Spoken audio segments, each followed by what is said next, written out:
Hi, I'm Dana and welcome to Learning to be Autistic. This is a little series that I set up after finding out that I'm autistic at the age of 21. I'm now 25, so it's flown by. But I very much felt like I was having to learn to be a person again, all the way from the very beginning after learning out I was autistic. You know, it very much felt like I didn't know anything about myself all of a sudden. I'd been trying to be this normal person, and all of a sudden I was finding out like, you're never going to be the normal person. And you're gonna have to figure out what that means for me. What that means for me. I had to figure out what it means for me. I had to figure out who to be. And it's still a journey, hence this series. But today I wanted to specifically talk about acting more autistic after diagnosis. Because I didn't think it was something that I did. And I think that it's just that I have a lot of anxiety about things. And I've done it much slower than a lot of people do. But I have definitely started to act more autistic following diagnosis. And I don't want to focus on what that means. I'm going to assume that the people that are watching this video are people that have experienced it or had other people tell you that you're acting more autistic and the like. So I don't want to focus on what that means. I want to focus on why I think we do it. Because it's very much framed as a negative thing, like you're acting more autistic just because you've gotten this diagnosis. And I don't feel like that's the case. I don't think that's the case at all. I don't think for a moment that I've acted more autistic just because I know that I am. But I do have a few reasons written down that I think apply to it. So let's get into them. Like when I was younger, if I went shopping with my mum, it should be a nice experience. But I'd get really overwhelmed. I'd get really there was so many sensory things going on with the noise and the lights and it, having to try on different clothes and all these different textures. You know, there's so much going on when you go shopping. And I'd get really overwhelmed. And for me, being overwhelmed means that I kind of shut in on myself a little bit. So rather than being happy, friendly Dana, I'm just there like, yeah, okay, all right, yeah, I know, all right, you know? Because I don't have the function to be nice when everything's happening.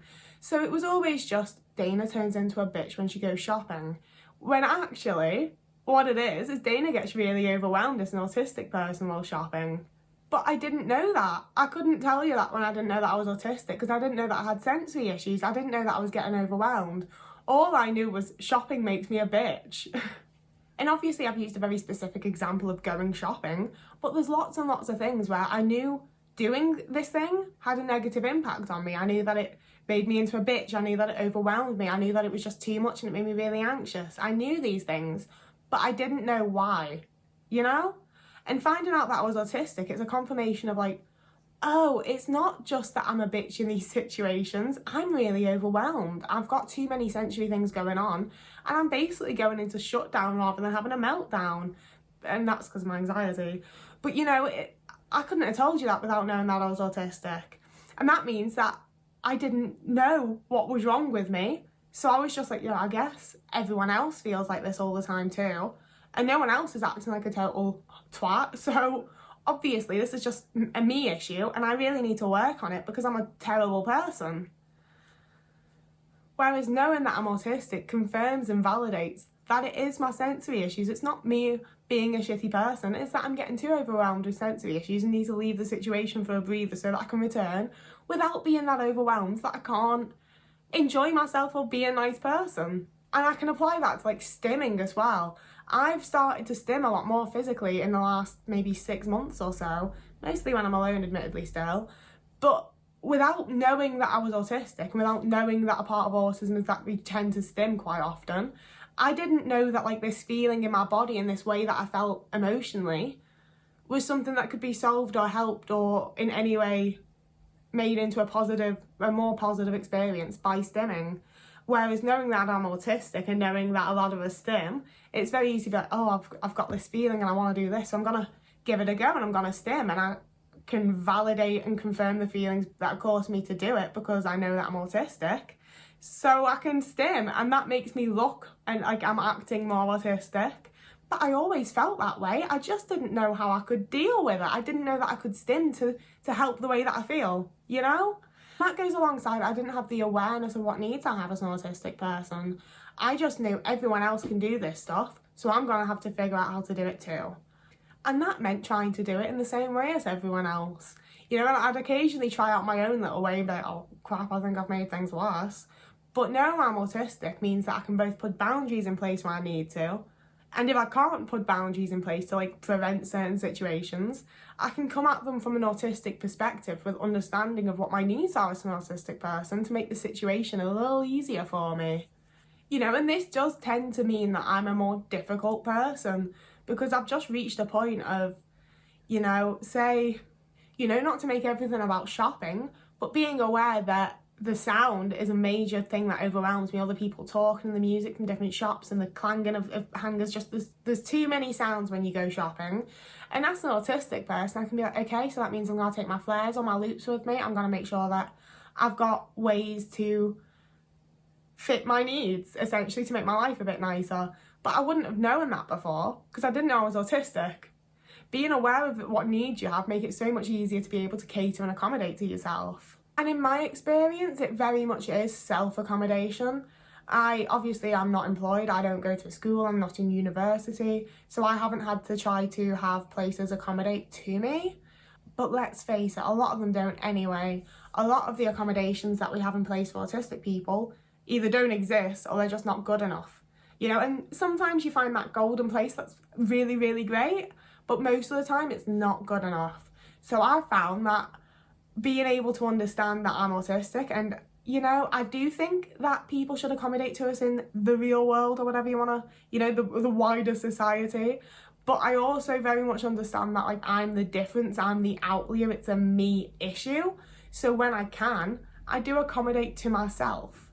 Like I went to see Alice Cooper recently because I love Alice Cooper. I mostly love Nita Strauss as a guitarist and it's so incredible to get to see her live. But yeah, I went to see Alice Cooper. So I've been to the venue before also to see Alice Cooper. So the first time I looked at pictures of the venue, I found a little like walk around tour that someone had made. And I was like, okay, I know the venue now, so I don't feel as anxious. I know where I've got to go, I know where I'm showing up, I get it. I checked Google Maps to make sure that I could see the exact route from the train station I was getting to the venue, and made sure it was the closest train station with like a straight route so I wouldn't get lost. You know, I took my loops with me so I could put them in when it was too loud and not get overwhelmed before the gig had even started. You know, there's just lots and lots of little things that I'm able to do for myself to make life easier, to make life nicer, to be able to actually do things that I wouldn't know to do if I was autistic. I'd still just be trying to push through and leaving gigs halfway through because it's all too much. Whereas instead, like, I still left early because we needed to get the train, but it was because we needed the train. It wasn't that, like, I'm about to have a meltdown and I need to go home right now. It was, oh crap, the last train's before the gig finishes, so we've got to go. You know, being able to just put in these little accommodations for yourself, just to cushion the way that you're on, you know, just to cushion your path, I guess. It makes a whole world of difference. But to other people, to like neurotypicals around you, it looks like you're just being more autistic. It looks like you're just making a bigger deal. You used to be able to just do these things and suddenly you've got all these little aids to help you and you look more autistic. And it's like, it's a bit like if someone's on fire and you put them out and they're like, oh, thank God for that. And then someone else is like, why have you put them out? They've always been on fire. They were fine. They were fine on fire. Why have you put them out? And it's like, well, they weren't fine. They were getting hurt. And it's like, yeah, but they were always getting hurt, so it's fine, isn't it? You know, and it's not. If we can find ways to live a little bit nicer and a little bit happier, then that should be fine. And my final 2 points kind of blend a bit together, because for one, for a lot of us, it's going to be post-autism diagnosis that we actually spend time around autistic people for the first time. That wasn't the case for me because my older brother was autistic. So as a child, I quite often got taken out to like different groups and events and places where they just like sort of slung all of the neurodivergent kids in. And because I was a child there, my brother, I just got slung with the rest of them. And they were some of the best times of my life as a child.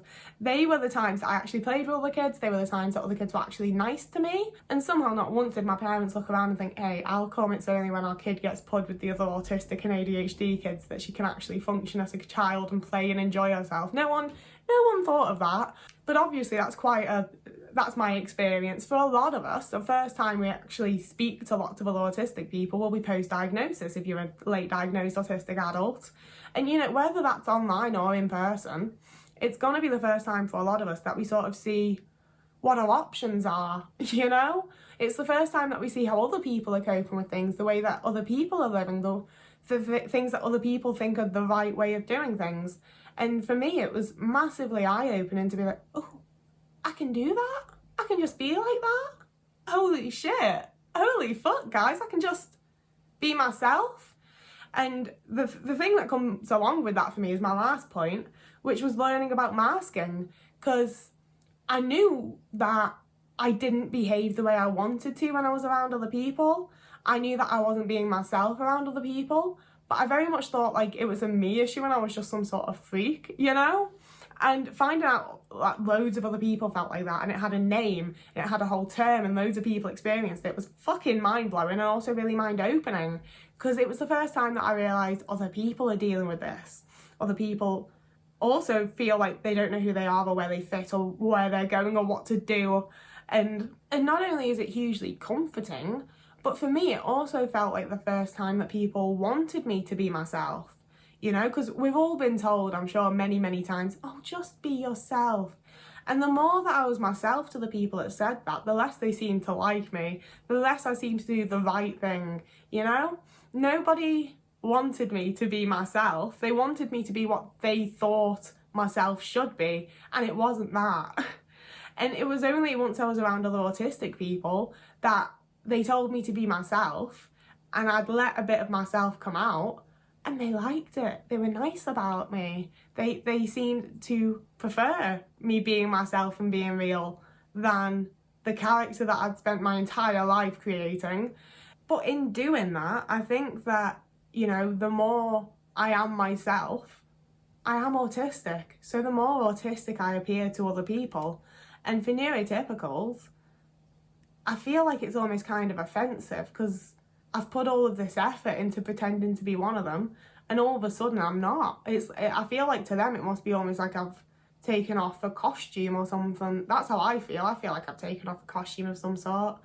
But I guess they just see it as me pretending and acting to fit the diagnosis I've received, rather than that the diagnosis I received does fit me. So I will act in those ways once I'm aware that I'm able to. You know, I had to learn how to stim again. You know, there's, like, I remember being in my back garden as a kid, just spinning around and spinning around and spinning around. And obviously that's a stim. That's a very obvious stim. So I know that, like, I don't remember a lot of my childhood, but I know that I did stim. But I've had to relearn that. And suddenly, from relearning that, I'm acting more autistic. You know, and like I say, I'm still not really doing it around people often. It's very small stims that I haven't even intentionally done that other people catch. And it just really disappoints me that people see it as a negative, you know, because it's not.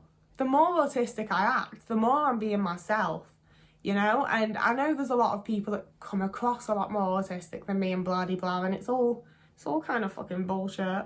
But I just don't ever think it's a negative to see people acting more like themselves, people being more natural and authentic to who they are and how they feel and what they want to do in any moment. But, you know, like, one of the biggest things I've learned through life is that you can't change people's minds. People are going to think what they want to think. And if they want to think that me or you or whoever else is acting more autistic just because we got a diagnosis, this video ain't going to change their mind. Explaining things like this to them probably isn't going to change their mind. Most people don't want their minds changed. They like their opinions. So I think the best we can do is make sure we think our own opinions are right and stick by them. And, you know, try and keep an open mind. I'm always ready to change an opinion if I find out that I'm wrong. But most people have settled into their opinions and they're sticking with them. And the best you can do is be yourself and fuck them. You know, if they don't like you, don't be around them. I can't be arsed. I can't be arsed with it anymore. I am depressed and anxious enough without having to hide huge fucking parts of who I am in order to make people want to be around me. You know? Like, don't be around me if you don't like me. And a big part of me as a person is that I'm autistic. So, deal with me acting autistic, because it's who I am. Fuck yeah. And I think it's really, really nice that so many autistic people have been able to act more themselves to the point that people tell them they're acting autistic. Even though that's not how it should be phrased, that's not what we should be telling people. I think it's a good thing, and congrats on being told that. Yeah, I think that's all I have to say. As always, I'd love to hear your thoughts and opinions and any discussion on the topic and whatever else you can think of down in the comments. I love reading your comments, they're never too long or too rambly, and I really enjoy reading them, you know, and I do have my point like once every like 3 months where I actually sit down and reply to a load, but I do read them all as they come in, and I enjoy reading them and have my little thoughts about them and that. So thank you to everyone that does comment, and please do, if you wouldn't normally, I'm not like forcing you to, but if you've got a thought or opinion or idea you want to talk about, I'd love it if you did comment. You can also like and subscribe if you want to, but most importantly, whoever you are and wherever you are, I hope you're having a lovely morning, evening, day, afternoon, week, month, year, and I'll see you again in a few days.